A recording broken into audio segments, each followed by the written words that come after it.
ವಿರುದ್ಧ ಷಡ್ಯಂತ್ರ ಪ್ರಕರಣ ಚಿನ್ನಯ್ಯ ಪತ್ನಿಗೆ ಹಣ ವರ್ಗಾವಣೆಯ ಆರೋಪ ತಿಮರೋಡಿ ಆಪ್ತ ನಿತಿನ್ ಉಜಿರೆಯ ವಿಚಾರಣೆ ನಡೆದಿದೆ. ಎಸ್ಐಟಿಯಿಂದ ನಿತಿನ್ನನ್ನ ತೀವ್ರ ವಿಚಾರಣೆಗೆ ಒಳಪಡಿಸಲಾಗಿದೆ. ಬೆಳ್ತಂಗಡಿ ಪಿಡಬ್ಲ್ಯೂಡಿಯಲ್ಲಿ ಗುತ್ತಿಗೆದಾರನಾಗಿ ಕೆಲಸ ಮಾಡೋದು ಈ ನಿತಿನ್. ಇದೇ ನಿತಿನ್ ಹಣ ವರ್ಗಾವಣೆ ಮಾಡಿದ್ದು. ಹಣ ವರ್ಗಾವಣೆ ಮಾಡಿದ್ದ ದಾಖಲೆ ಇಟ್ಟು ವಿಚಾರಣೆಯನ್ನ ಮಾಡಿದ್ದಾರೆ ಎಸ್ಐಟಿ ಅಧಿಕಾರಿಗಳು. ಬ್ಯಾಂಕ್ ದಾಖಲೆಗಳನ್ನ ಮುಂದಿಟ್ಕೊಂಡು ಎಸ್ಐಟಿ ಅಧಿಕಾರಿಗಳು ವಿಚಾರಣೆ ಮಾಡಿದ್ದಾರೆ. ಎಸ್ಐಟಿ ವಿಚಾರಣೆಯಲ್ಲಿ ಸತ್ಯ ಬಾಯ್ಬಿಟ್ಟಿದ್ದಾನೆ ಈ ನಿತಿನ್ ಮೊಬೈಲ್ ಅನ್ನ ವಶಕ್ಕೆ ಪಡೆದು ವಿಚಾರಣೆ ಮಾಡಿರೋದು. ಯಾವ ಕಾರಣಕ್ಕಾಗಿ ಹಣ ಸಂದಾಯ ಮಾಡಿದ್ದು, ಉದ್ದೇಶ ಏನಾಗಿತ್ತು, ನಿಮಗೆ ಹಣ ಎಲ್ಲಿಂದ ಬಂತು, ಏನ್ ಕೆಲಸ ಮಾಡಿಕೊಡ್ಬೇಕು ಅಂತ ಹಣ ವರ್ಗಾವಣೆ ಮಾಡಿದ್ರಿ, ಎಷ್ಟೆಷ್ಟು ಹೋಗಿದೆ, ಯಾರ್ಯಾರಿಂದ ಹೋಗಿದೆ, ಹೀಗೆ ಹಲವು ಪ್ರಶ್ನೆಗಳನ್ನು ಎಸ್ಐಟಿ ಅಧಿಕಾರಿಗಳು ಮಾಡಿದ್ದಾರೆ. ಇನ್ನಷ್ಟು ಅಪ್ಡೇಟ್ಸ್ ನಮ್ಮ ಪ್ರತಿನಿಧಿ ಮುತ್ತಪ್ಪ ಕೊಡ್ತಾರೆ. ಮುತ್ತಪ್ಪ, ನಾವು ಗಮನಿಸ್ತಾ ಇದ್ದೀವಿ ನಿನ್ನೆಯಿಂದ ಹಣದ ಮೂಲದ ಹಿಂದೆ ಬಿದ್ದಿದ್ದಾರೆ ಎಸ್ಐಟಿ ಅಧಿಕಾರಿಗಳು. ಯಾರ್ಯಾರು ಚಿನ್ನಯ್ಯನಿಗೆ ದುಡ್ಡನ್ನ ಕಳಿಸಿದಾರೋ ಅವರೆಲ್ಲರಿಗೂ ಕೂಡ ಸಂಕಷ್ಟ, ಇನ್ಕ್ಲೂಡಿಂಗ್ ಮಹೇಶ್ ಶೆಟ್ಟಿ ತಿಮರೋಡಿಯ ಪತ್ನಿಯಿಂದಲೂ ಕೂಡ ಹಣ ಹೋಗಿದೆ ಅನ್ನುವಂತ ವಿಚಾರ ಗೊತ್ತಾಗ್ತಾ ಇರೋದು. ಸೊ ಈಗ ಈ ಹಲವು ವ್ಯಕ್ತಿಗಳನ್ನ ಯಾರೆಲ್ಲ ದುಡ್ಡು ಕಳಿಸಿದಾರೋ, ಯಾರು ಆನ್ಲೈನ್ ಟ್ರಾನ್ಸಾಕ್ಷನ್ ಮಾಡಿದಾರೋ, ಫೋನ್ ಪೇ, ಗೂಗಲ್ ಪೇ ಇತ್ಯಾದಿ ಎಲ್ಲರನ್ನೂ ಕೂಡ ಈಗ ವಿಚಾರಣೆ ಕರೀತಾ ಇದ್ದಾರೆ. ಇದರಿಂದ ಯಾವ ರೀತಿಯ ಟ್ವಿಸ್ಟ್ ಈ ಕೇಸಿಗೆ ಸಿಗಬಹುದು? ಶ್ರೀಪಾದ್, ಆರಂಭಿಕ ಹಂತದಲ್ಲಿ ಎಸ್ಐಟಿ ಅಧಿಕಾರಿಗಳು ಈ ಒಂದು ಮೂಲಕ ತನಿಖೆ ಮಾಡುವಂತ ಕೆಲಸ ಮಾಡಲಿ, ಅಂದ್ರೆ ಈ ಹಣದ ವ್ಯವಹಾರದ ಬಗ್ಗೆ ಎಲ್ಲೂ ಕೂಡ ತನಿಖೆನ ಮಾಡಿರಲಿಲ್ಲ. ಆದ್ರೆ ಯಾವಾಗ ಈ ಒಂದು ಚಿನ್ನಯ್ಯ ಈ ಒಂದು ಕೇಸ್ಗೆ ಸಂಬಂಧಪಟ್ಟಂತೆ ಉಲ್ಟಾ ಹೊಡಿತಾನೋ, ಅಂದ್ರೆ ನನಗೆ ಯಾರೋ ಒತ್ತಡ ಹಾಕಿದ್ರು, ಹೀಗಾಗಿ ನಾ ಈ ಹೇಳಿಕೆಗಳನ್ನ ಕೊಟ್ಟೆ ಅಂತೇಳಿ ಯಾವಾಗ ಈತ ಎಸ್ಐಟಿ ಅಧಿಕಾರಿಗಳ ಮುಂದೆ ಶರಣ ಆಗ್ತಾನೋ, ಆಗ ಎಸ್ಐಟಿ ಅಧಿಕಾರಿಗಳು ಈ ಒಂದು ಹಂತದ ಒಂದು ತನಿಖೆನ ಪ್ರಾರಂಭ ಮಾಡ್ತಾರೆ. ಯಾರೆಲ್ಲ ಆತನ ಅಕೌಂಟ್ಗೆ ಹಣವನ್ನ ವರ್ಗಾವಣೆ ಮಾಡಿದ್ದಾರೆ ಅಂತ ಹೇಳ್ಬಿಟ್ಟು, ಮುಖ್ಯವಾಗಿ 2023ರಿಂದ ಇದುವರೆಗೂ ಕೂಡ ಈ ಒಂದು ಚಿನ್ನಯ್ಯ ಮತ್ತು ಆತನ ಪತ್ನಿ ಅಕೌಂಟ್ಗೆ ಸರಿಸುಮಾರು 3 ಲಕ್ಷ ರೂಪಾಯಿವರೆಗೂ ಕೂಡ ಹಣವನ್ನು ವರ್ಗಾವಣೆ ಮಾಡಲಾಗಿದೆ. ಒಟ್ಟು 11 ಜನರ ಅಕೌಂಟ್ ಇಂದ ಒಂದು ಬಾರಿ 10,000, 20,000, 30,000 ಹೀಗೆ ಹಂತವಾಗಿ ಈತನ ಪತ್ನಿ ಮಲ್ಲಿಕಾ ಅಕೌಂಟ್ಗೆ, ಜೊತೆಗೆ ಏನು ಚಿನ್ನಯ್ಯನ ಅಕೌಂಟ್ಗೂ ಕೂಡ ಹಂತವಾಗಿ ಹಣಗಳು ಕೂಡ ವರ್ಗಾವಣೆವಾಗಿರುವಂತದ್ದು. ಈ ಹಣವನ್ನ ವರ್ಗಾವಣೆ ಮಾಡಿದಂತಹ 11 ಜನರ ಪೈಕಿ ಇದುವರೆಗೂ ಕೂಡ 7 ಜನರನ್ನ ವಿಚಾರಣೆ ಮಾಡುವಂತಹ ಕೆಲಸವನ್ನ ಎಸ್ಐಟಿ ಅಧಿಕಾರಿಗಳು ಕೂಡ ಮಾಡಿದ್ದಾರೆ. ಈಗ ಏನು ಈ ಪಿಡಬ್ಲ್ಯೂಡಿ ಗುತ್ತಿಗೆದಾರ ಆಗಿರುವಂತಹ ನಿತಿನ್ ಕೂಡ ಎಸ್ಐಟಿ ಅಧಿಕಾರಿಗಳು ಕೂಡ ಕರೆದು ವಿಚಾರಣೆ ಮಾಡುವಂತಹ ಕೆಲಸ ಮಾಡ್ತಿದ್ದಾರೆ. ಈ ನಿತಿನ್ ಏನಿದ್ದಾನೆ, ಈತ ಬೆಳ್ತಂಗಡಿ ಭಾಗದಲ್ಲಿರುವಂತಹ ಬಿಡಬ್ಲ್ಯೂ ಗುತ್ತಿಗೆದಾರ. ಈತ ಏನು ಮಹೇಶ್ ತಿಮ್ರೋಡಿ ಅವರ ಆಪ್ತ ವಲಯದಲ್ಲಿ ಗುರುತಿಸಿಕೊಂಡಿರುವಂತಹ ಗುತ್ತಿಗೆದಾರ ಕೂಡ ಹೌದು. ಹೀಗಾಗಿ ಈತನ ಅಕೌಂಟ್ ಅನ್ನು ಕೂಡ ಚಿನ್ನಯ್ಯನ ಪತ್ನಿ ಮಲ್ಲಿಕನ ಅಕೌಂಟಿಗೆ ಹಣ ವರ್ಗಾವಣೆ ಆಗಿದೆ. ಯಾಕೆ ಹಣವನ್ನು ವರ್ಗಾವಣೆ ಮಾಡಿದ್ರೆ ಅಂತೇಳಿ ಪ್ರಶ್ನೆ ಮಾಡಿದಂತಹ ಸಂದರ್ಭದಲ್ಲಿ, ಇದೇ ಚಿನ್ನಯ್ಯ ನಮಗೆ ಕೇಳ್ದ, ಏನು ಮನೆ ಬಾಡಿಗೆ ಕಟ್ಟೋದಕ್ಕೆ ದುಡ್ಡಿಲ್ಲ, ಹೀಗಾಗಿ ನಮ್ಮನ್ನ ಕೇಳಿದಂತಹ ಸಂದರ್ಭದಲ್ಲಿ ನಾವು ಹಣವನ್ನು ವರ್ಗಾವಣೆ ಮಾಡಿದೀವಿ ಅಂತ ಹೇಳಿ ಆತನು ಕೂಡ ಒಪ್ಪಿಕೊಂಡಿರುವಂತದ್ದು. ಹೀಗಾಗಿ ಈ ಹಣ ವರ್ಗಾವಣೆ ಮಾಡಿದಂತಹ 11 ಜನರನ್ನು ಕೂಡ ತೀವ್ರ ವಿಚಾರಣೆ ಮಾಡುವಂತಹ ಕೆಲಸವನ್ನು ಕೂಡ ಮಾಡಲಾಗ್ತಾ ಇದೆ. ಮುಖ್ಯವಾಗಿ ಇದರ ಉದ್ದೇಶ ಇಷ್ಟೇ, ಈ ಬುರ್ಡೆ ಗ್ಯಾಂಗ್ ನ ಷಡ್ಯಂತ್ರಕ್ಕೆ ಸಂಬಂಧಪಟ್ಟಂತೆ ಎಲ್ಲೋ ಒಂದು ಕಡೆ ಪ್ರೀ ಪ್ಲಾನ್ ಮಾಡಿಕೊಂಡು ಈ ಕೇಸನ್ನ ಏನು ಪ್ರಾರಂಭ ಮಾಡಲಾಯಿತು, ಇದಕ್ಕೆ ಹಣವನ್ನು ನೀಡಲಾಗಿದೆ ಅಂತ ಹೇಳ್ಬಿಟ್ಟು ಗೊತ್ತಾಗಿದೆ. ಹೀಗಾಗಿ ಎಸ್ಐಟಿ ಅಧಿಕಾರಿಗಳು ಹಣದ ಮೂಲವನ್ನ ಪತ್ತೆ ಹಚ್ಚುವಂತಹ ಕೆಲಸವನ್ನು ಮಾಡಲಾಗ್ತಾ ಇದೆ. 10,000, 20,000, 30,000 ವರ್ಗಾವಣೆ ಮಾಡಿರುವಂತಹ 11 ಜನರ ಪೈಕಿ ಈಗ 7 ಜನರನ್ನು ಕೂಡ ವಿಚಾರಣೆ ಮಾಡಿದ್ದು, ಇನ್ನು ಉಳಿದಂತಹ ಜನರನ್ನು ಕೂಡ ಇವತ್ತು ವಿಚಾರಣೆ ಮಾಡುವಂತಹ ಸಾಧ್ಯತೆ ಇದೆ. ಇದೆಲ್ಲವೂ ಕೂಡ ಚಿನ್ನಯ್ಯ ಹೇಳಿಕೆ ಕೊಟ್ಟಿರುವಂತಹ ಆಧಾರದ ಮೇಲೆ ನಡೆಯುವಂತಹ ಒಂದು ತನಿಖೆ. ಯಾಕಂದ್ರೆ ಚಿನ್ನಯ್ಯ ಆರಂಭಿಕ ದಿನಗಳಲ್ಲಿ ಬುರುಡೆಗಳನ್ನ ನಾನು ಅಲ್ಲಿ ಬಚ್ಚಿಟ್ಟಿದ್ದೀನಿ, ಶವಗಳನ್ನ ಇಲ್ಲಿ ಬಚ್ಚಿಟ್ಟಿದ್ದೀನಿ ಅಂತ ಹೇಳ್ತಾ ಇದ್ದ. ನಂತರ ದಿನಗಳಲ್ಲಿ ಅದ ತಪ್ಪೊಪ್ಪಿಗೆ ಮಾಡಿಕೊಂಡು ನನಗೆ ಈ ರೀತಿಯಾಗಿ ಹೇಳಿ ಅಂತ ಹೇಳಿ ದುಡ್ಡನ್ನ ಕೊಟ್ಟಿದ್ದಾರೆ ಅಂತ ಹೇಳಿ ಈತ ಸ್ಟೇಟ್ಮೆಂಟ್ ಅನ್ನ ಕೊಡ್ತಾನೆ. ಆಗ ಎಸ್ಐಟಿ ಅಧಿಕಾರಿಗಳು ಆತನ ಬ್ಯಾಂಕ್ ಅಕೌಂಟ್ ಅನ್ನ ಪರಿಶೀಲನೆ ಮಾಡಿದಂತಹ ಸಂದರ್ಭದಲ್ಲಿ ಕಳೆದ 1 ವರ್ಷಗಳಲ್ಲಿ ಈತನ ಅಕೌಂಟ್ಗೆ ಸರಿಸುಮಾರು 3 ಲಕ್ಷ ರೂಪಾಯಿ ಬೇರೆ ಬೇರೆ ಅಕೌಂಟ್ಗಳಿಂದ ಬಂದಿದೆ. ಹೀಗಾಗಿ ಈ ಅಕೌಂಟ್ಗಳಿಂದ ಬಂದಂತಹ ವ್ಯಕ್ತಿಗಳಿಗೆ ಎಸ್ಐಟಿ ನೋಟಿಸ್ ಕೊಟ್ಟು ವಿಚಾರಣೆ ಮಾಡುವಂತಹ ಕೆಲಸ ಮಾಡ್ತಾ ಇದೆ. ಅವರಿಗೂ ಕೂಡ ಸಂಕಷ್ಟ ಎದುರಾಗುವಂತಹ ಸಾಧ್ಯತೆ ಇದೆ. ಯಾಕಂದ್ರೆ ಯಾವುದೇ ರೀತಿಯಾದಂತಹ ಸಂಬಂಧದಲ್ಲಿರುವಂತಹ ವ್ಯಕ್ತಿಗಳಿಗೆ ಹೇಗೆ ಹಣವನ್ನು ವರ್ಗಾವಣೆ ಮಾಡಿದ್ರಿ, ನೀವು ಕೂಡ ಈ ಒಂದು ಷಡ್ಯಂತ್ರದಲ್ಲಿ ಭಾಗಿಯಾಗಿದ್ರಿ ಅಂತ ಹೇಳ್ಬಿಟ್ಟು ಅವ್ರಿಗೂ ಕೂಡ ಈ ಒಂದು ಕೇಸಲ್ಲಿ ಫಿಟ್ ಮಾಡುವಂತಹ ಸಾಧ್ಯತೆ ಹೆಚ್ಚಾಗಿರುವಂತದ್ದು. ಸದ್ಯಕ್ಕೆ ಎಸ್ಐಟಿ ಅಧಿಕಾರಿಗಳು ತನಿಖೆಯನ್ನು ಮಾಡ್ತಿದ್ದಾರೆ.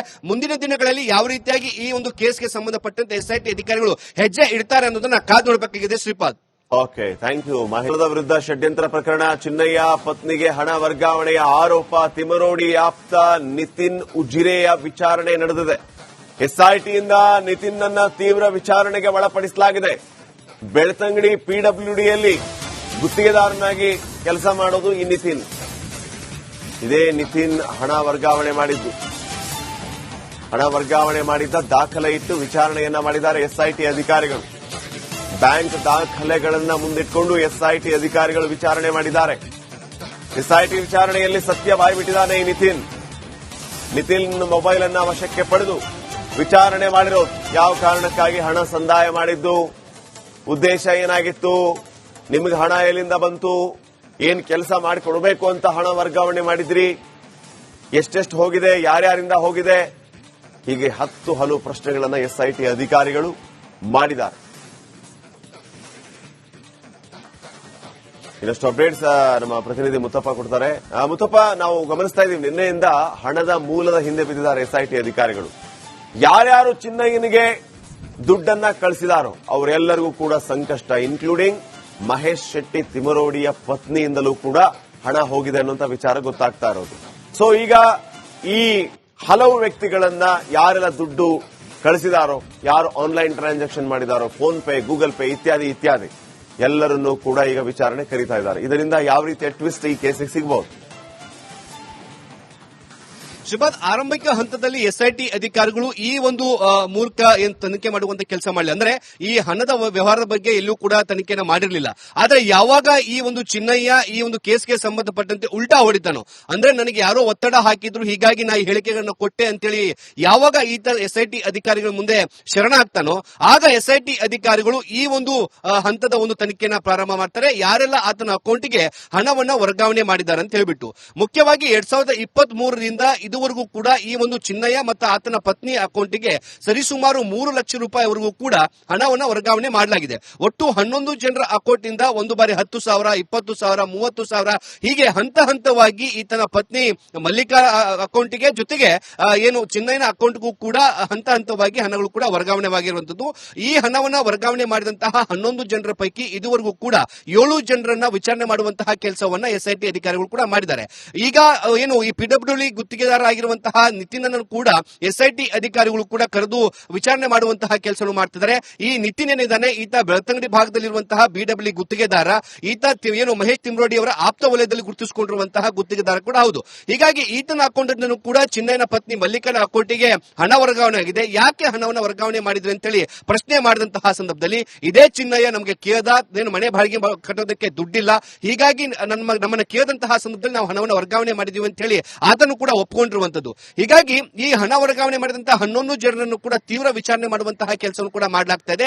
ಮುಖ್ಯವಾಗಿ ಇದರ ಉದ್ದೇಶ ಇಷ್ಟೇ, ಈ ಬುರ್ಡೆ ಗ್ಯಾಂಗ್ ನ ಷಡ್ಯಂತ್ರಕ್ಕೆ ಸಂಬಂಧಪಟ್ಟಂತೆ ಎಲ್ಲೋ ಒಂದು ಕಡೆ ಪ್ರೀ ಪ್ಲಾನ್ ಮಾಡಿಕೊಂಡು ಈ ಕೇಸನ್ನ ಏನು ಪ್ರಾರಂಭ ಮಾಡಲಾಯಿತು, ಇದಕ್ಕೆ ಹಣವನ್ನು ನೀಡಲಾಗಿದೆ ಅಂತ ಹೇಳ್ಬಿಟ್ಟು ಗೊತ್ತಾಗಿದೆ. ಹೀಗಾಗಿ ಎಸ್ಐಟಿ ಅಧಿಕಾರಿಗಳು ಹಣದ ಮೂಲವನ್ನ ಪತ್ತೆ ಹಚ್ಚುವಂತಹ ಕೆಲಸವನ್ನು ಮಾಡಲಾಗ್ತಾ ಇದೆ.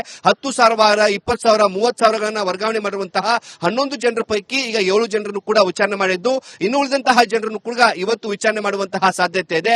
ಇದೆಲ್ಲವೂ ಕೂಡ ಚಿನ್ನಯ್ಯ ಹೇಳಿಕೆ ಕೊಟ್ಟಿರುವಂತಹ ಆಧಾರದ ಮೇಲೆ ನಡೆಯುವಂತಹ ಒಂದು ತನಿಖೆ. ಯಾಕಂದ್ರೆ ಚಿನ್ನಯ್ಯ ಆರಂಭಿಕ ದಿನಗಳಲ್ಲಿ ಬುರುಡೆಗಳನ್ನ ನಾನು ಅಲ್ಲಿ ಬಚ್ಚಿಟ್ಟಿದ್ದೀನಿ, ಶವಗಳನ್ನ ಇಲ್ಲಿ ಬಚ್ಚಿಟ್ಟಿದ್ದೀನಿ ಅಂತ ಹೇಳ್ತಾ ಇದ್ದ.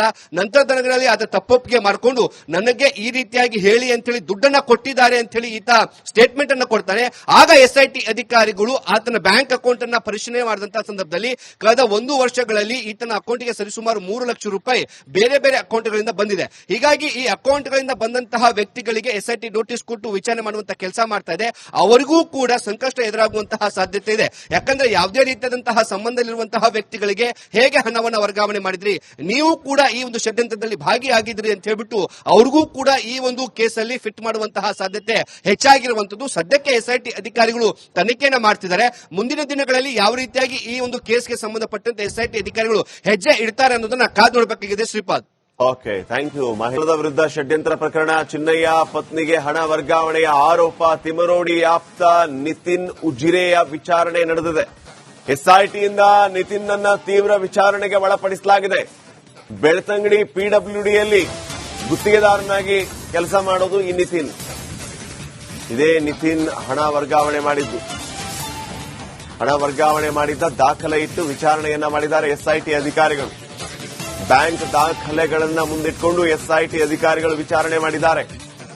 ಎಸ್ಐಟಿ ವಿಚಾರಣೆಯಲ್ಲಿ ಸತ್ಯ ಬಾಯ್ಬಿಟ್ಟಿದ್ದಾನೆ ಈ ನಿತಿನ್ ಮೊಬೈಲ್ ಅನ್ನ ವಶಕ್ಕೆ ಪಡೆದು ವಿಚಾರಣೆ ಮಾಡಿರೋದು. ಯಾವ ಕಾರಣಕ್ಕಾಗಿ ಹಣ ಸಂದಾಯ ಮಾಡಿದ್ದು, ಉದ್ದೇಶ ಏನಾಗಿತ್ತು, ನಿಮಗೆ ಹಣ ಎಲ್ಲಿಂದ ಬಂತು, ಏನ್ ಕೆಲಸ ಮಾಡಿಕೊಡ್ಬೇಕು ಅಂತ ಹಣ ವರ್ಗಾವಣೆ ಮಾಡಿದ್ರಿ, ಎಷ್ಟೆಷ್ಟು ಹೋಗಿದೆ, ಯಾರ್ಯಾರಿಂದ ಹೋಗಿದೆ, ಹೀಗೆ ಹಲವು ಪ್ರಶ್ನೆಗಳನ್ನ ಎಸ್ಐಟಿ ಅಧಿಕಾರಿಗಳು ಮಾಡಿದ್ದಾರೆ.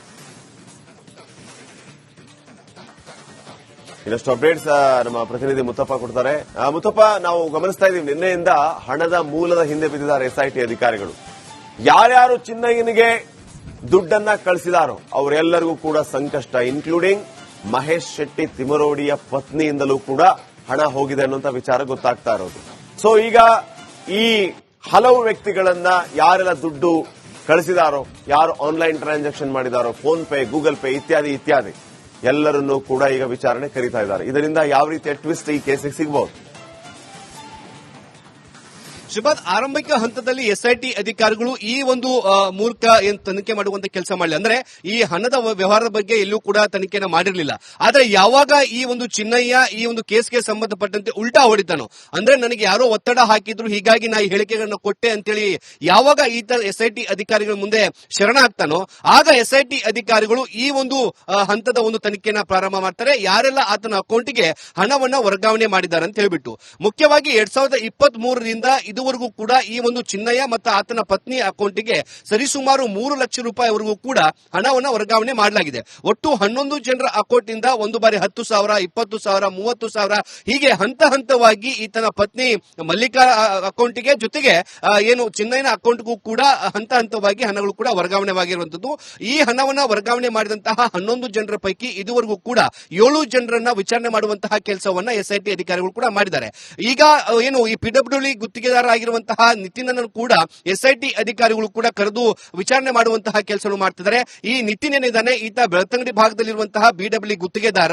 ಈತ ಏನು ಮಹೇಶ್ ತಿಮ್ರೋಡಿ ಅವರ ಆಪ್ತ ವಲಯದಲ್ಲಿ ಗುರುತಿಸಿಕೊಂಡಿರುವಂತಹ ಗುತ್ತಿಗೆದಾರ ಕೂಡ ಹೌದು. ಹೀಗಾಗಿ ಈತನ ಅಕೌಂಟ್ ಅನ್ನು ಕೂಡ ಚಿನ್ನಯ್ಯನ ಪತ್ನಿ ಮಲ್ಲಿಕನ ಅಕೌಂಟಿಗೆ ಹಣ ವರ್ಗಾವಣೆ ಆಗಿದೆ. ಯಾಕೆ ಹಣವನ್ನು ವರ್ಗಾವಣೆ ಮಾಡಿದ್ರೆ ಅಂತೇಳಿ ಪ್ರಶ್ನೆ ಮಾಡಿದಂತಹ ಸಂದರ್ಭದಲ್ಲಿ, ಇದೇ ಚಿನ್ನಯ್ಯ ನಮಗೆ ಕೇಳ್ದ, ಏನು ಮನೆ ಬಾಡಿಗೆ ಕಟ್ಟೋದಕ್ಕೆ ದುಡ್ಡಿಲ್ಲ, ಹೀಗಾಗಿ ನಮ್ಮನ್ನ ಕೇಳಿದಂತಹ ಸಂದರ್ಭದಲ್ಲಿ ನಾವು ಹಣವನ್ನು ವರ್ಗಾವಣೆ ಮಾಡಿದೀವಿ ಅಂತ ಹೇಳಿ